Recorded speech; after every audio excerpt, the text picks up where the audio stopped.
Selamat datang kembali di channel Misteri Official.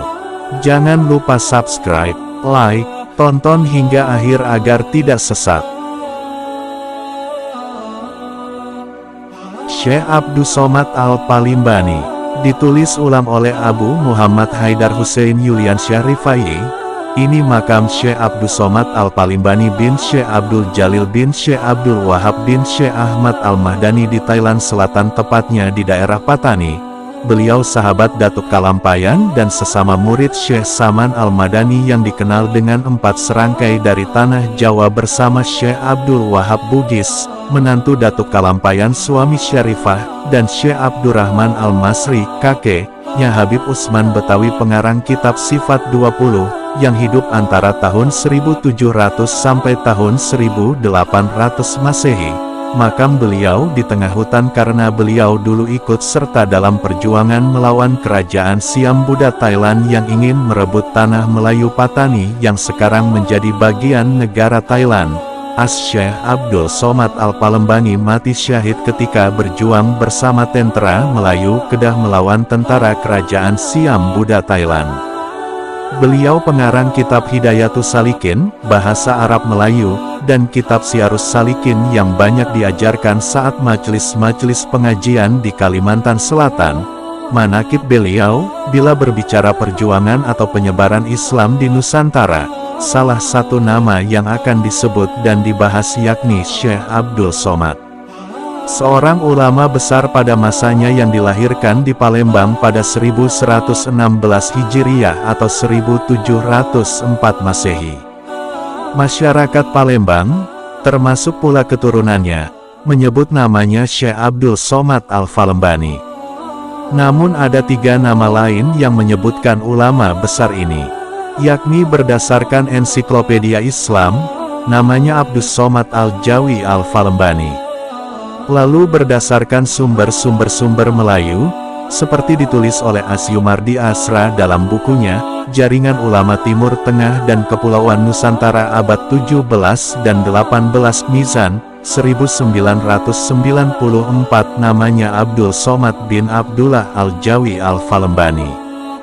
Ketiga, masih menurut Asyumardi Asra, apabila merujuk pada sumber-sumber Arab, namanya Sayyid Abdus Al-Somad bin Abdurrahman Al-Jawi. Lalu, dari garis keturunan bangsa apa sebenarnya Syekh Abdus Somad ini?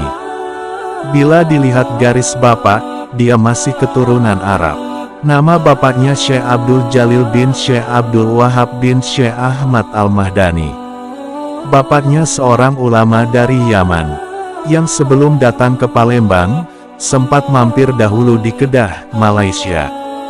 Di sana, dia menikahi Wan Zainab, putri Dato Sri Maharaja Dewa. Sementara ibu Syekh Abdus Somad adalah Radin Ranti, seorang perempuan Palembang. Jadi jika dilihat garis keturunan ibu, Syekh Abdus Somad keturunan Palembang. Seperti para ulama di masanya, Syekh Abdus Somad ini banyak melakukan pengembaraan dalam menuntut ilmu, baik di Nusantara maupun di negeri yang jauh, seperti Arab. Mencari ilmu, guru pertama Syekh Abdus Somad yakni bapaknya sendiri, Syekh Abdul Jalil. Selanjutnya dia disekolahkan ke pondok pesantren di negeri Patani, Thailand. Pada masa itu Patani adalah salah satu tempat menempa ilmu-ilmu keislaman dengan sistem pondok. Mungkin saja Syekh Abdus Somad bersama saudara-saudaranya seperti Wan Abdullah dan Wan Abdul Qadir telah memasuki pondok-pondok yang terkenal saat itu, seperti Pondok Bendang Gucil di Krisik, Pondok Kuala Beka atau Pondok Semala. Di antara para gurunya di Patani, yang dapat diketahui dengan jelas hanyalah Syekh Abdurrahman bin Abdul Mubin Pauhbok. Beliau juga mempelajari ilmu sufi daripada Syekh Muhammad bin Saman, selain mendalami kitab-kitab tasawuf dari Syekh Abdul Rauf Singkel dan Samsudin Al-Sumatrani, kedua-duanya dari Aceh. Dari Patani, Syekh Abdus Somad belajar ke Mekah dan Madinah. Di sini dia banyak bergaul dengan para ulama asal Nusantara lainnya seperti Muhammad Arsyad Al-Banjari, Abdul Wahab Bugis, Abdul Rahman Al-Batawi, dan Daud Al-Fatani. Walaupun menetap di Mekah, Syekh Abdul Somad, menurut Asyumardi, tetap memberikan perhatian besar pada perkembangan sosial, politik, dan keagamaan di Nusantara. Gurunya di Mekah antara lain Muhammad bin Abdul Karim Al-Samani, Muhammad bin Sulaiman Al-Kurdi, dan Abdul Al-Munim Al-Damanhuri. Kemudian dia berguru dengan Ibrahim Al-Rais, Muhammad Murad, Muhammad Al-Jauhari, dan Ataullah Al-Masri. Ulama kritis, meskipun mendalami tasawuf, Syekh Abdul Somad dikenal kritis. Dia mengkritik kalangan yang mempraktikkan tarekat secara berlebihan. Beliau selalu mengingatkan akan bahaya kesesatan yang diakibatkan oleh aliran-aliran tarekat tersebut, khususnya tarekat Wujudiyah Mulhid yang terbukti telah membawa banyak kesesatan di Aceh.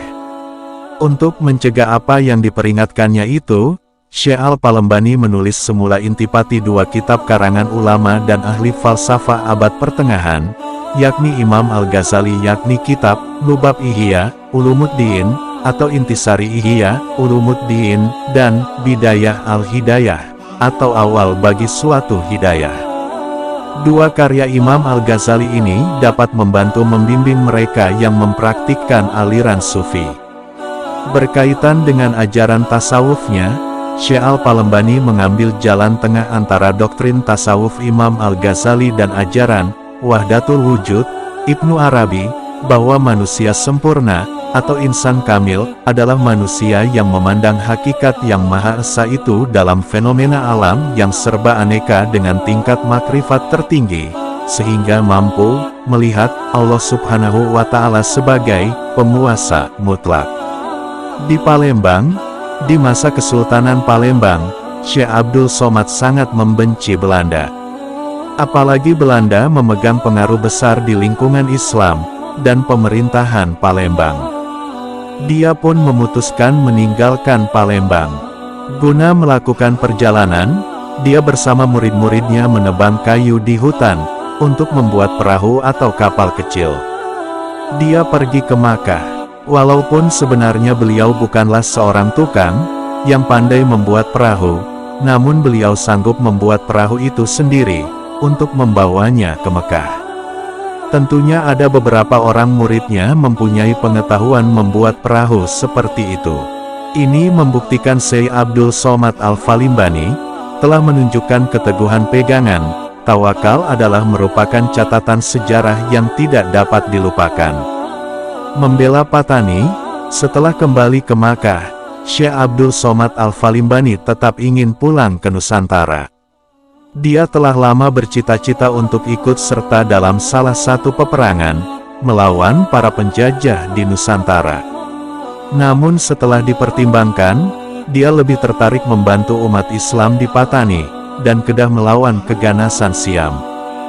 Dalam peperangan itu, dia memegang peranan penting, dengan beberapa panglima Melayu lainnya.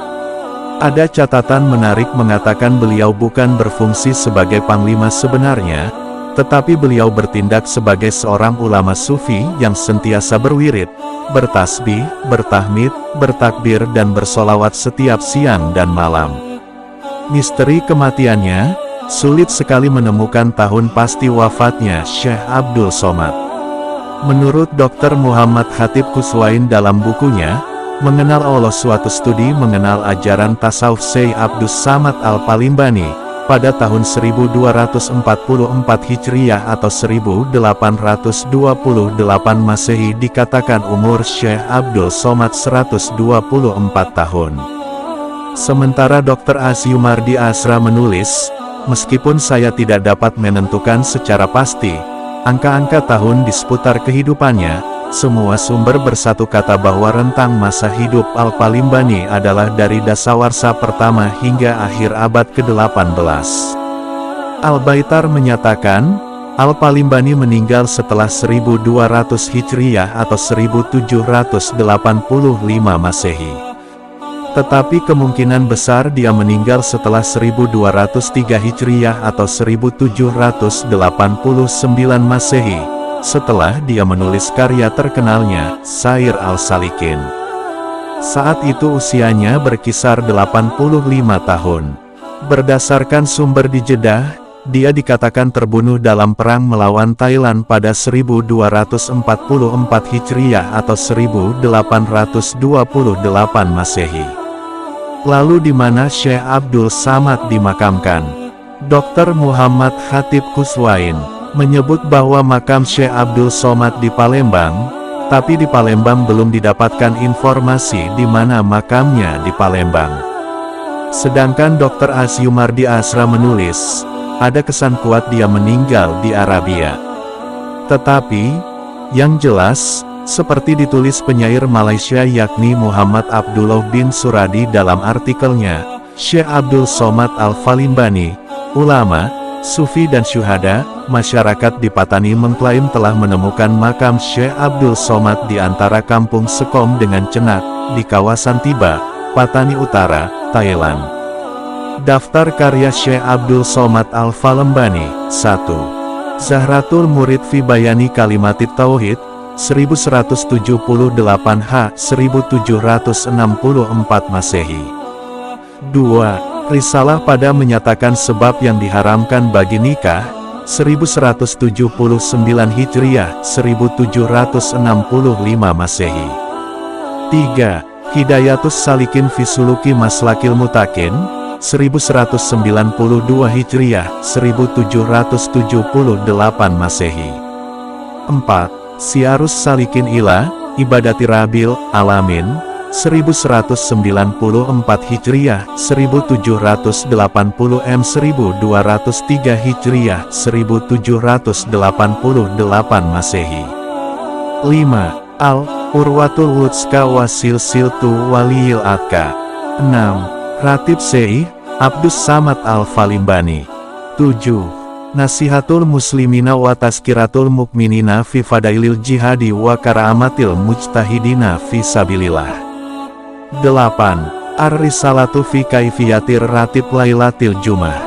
9. Mulhikun fi Bayani Fawaidin Nafiyah fi Jihadi fi Sabilillah. 10. Zatul Mutakin fi Tauhidi Rabil Alamin. 11. Ilmu Tasawuf. 12. Mulhisyat Tubatil Mafdah Minar Rahmatil Mahdah, alaihis sholatu wassalam. 13.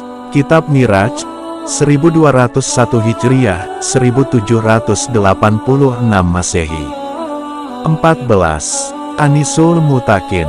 15. Puisi Kemenangan Kedah. Mungkin hanya itu yang saya ketahui.